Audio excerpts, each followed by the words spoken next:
Magandang hapon, nagbabalik ang PTV Balita ngayon. Inaprubahan ng Department of Budget and Management o DBM ang halos 741 million pesos na additional replenishment quick response funds para sa patuloy na pagtulong ng pamahalaan sa mga residenteng naapektuhan ng mga nagdaang sakuna. Layo nito na matiyak ang tuloy-tuloy na relief at recovery efforts sa gitna ng mga kalamidad. 640.8 million pesos ang naipamahagi sa DSWD at 100 million pesos naman ang para sa Department of National Defense Office of Civil Defense.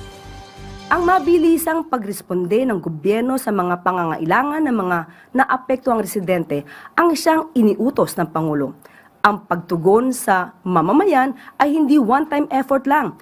Tuloy-tuloy ito hanggang makaahon ang bawat Pilipino. Ang nais ng Pangulo, dapat walang maiiwan sa bagong Pilipinas.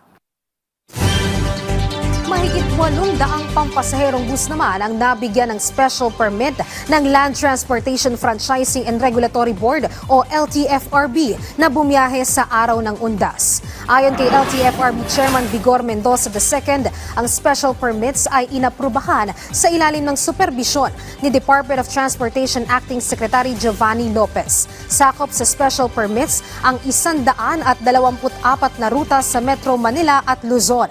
May mga sasakyan ding nabigyan ng special permits para bumiyahe sa Bicol Region, Visayas at Mindanao. Nilinaw din ni Mendoza na inaprubahan ang mga special permit na may kondisyong tiyakin ang roadworthiness ng kanilang sasakyan. Samantala, alamin naman natin ang iba pang balita mula sa PTV Davao kay Jay Laga. Mayong adlaw, 30 ka mga barangay sa Davao de Oro ug Davao Oriental ang giisuhan og threat advisory sa Mines and Geosciences Bureau tungod sa bahad sa landslide nga epekto sa sagunsong kusog nga linog nga nasinati sa rehiyon. Lakip sa naisuhan ang tig-tulo ka barangay sa Mungkayog, Pantukan sa Davao de Oro.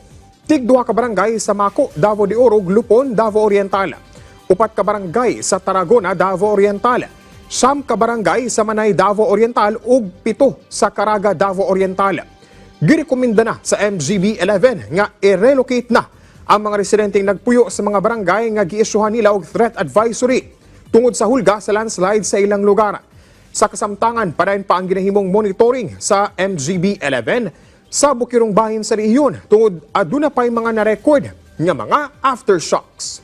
Especially po doon yung may mga surface manifestation being visited.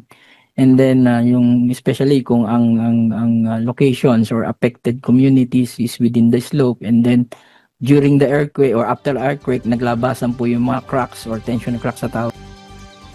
Naharap sa Philippine Navy ang usa ka fishing boat nga dunay kargang smuggled nga sigarilyo nga walay dokumento nga nagkantidad og kapin 17.5 million pesos sa kadagatan sa Basilan nitong Oktubre 20 ning tuiga. Ato sa pagpatrolya sa Western Mindanao Naval Command sa kadagatang sakop sa Basilan, ilang namatikdan ang usa ka bangka nga dunay gitabunan nga kargamento. Dini na diskubre nga dunay kinikarga nga 300 ka master cases sa imported nga sigarilyo nga walay dokumento. Ang mong bangka dunay sakay nga 8 ka tripulante.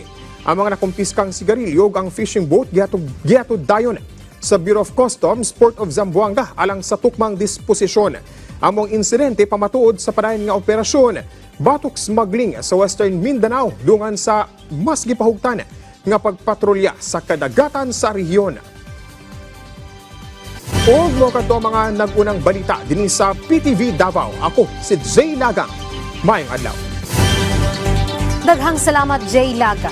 At yan ang mga balita sa oras na ito. Para sa ibang updates, i-follow at ilike kami sa aming social media sites sa @PTVPH. Ako si Luisa Erispe para sa Pambansang TV sa Bagong Pilipinas.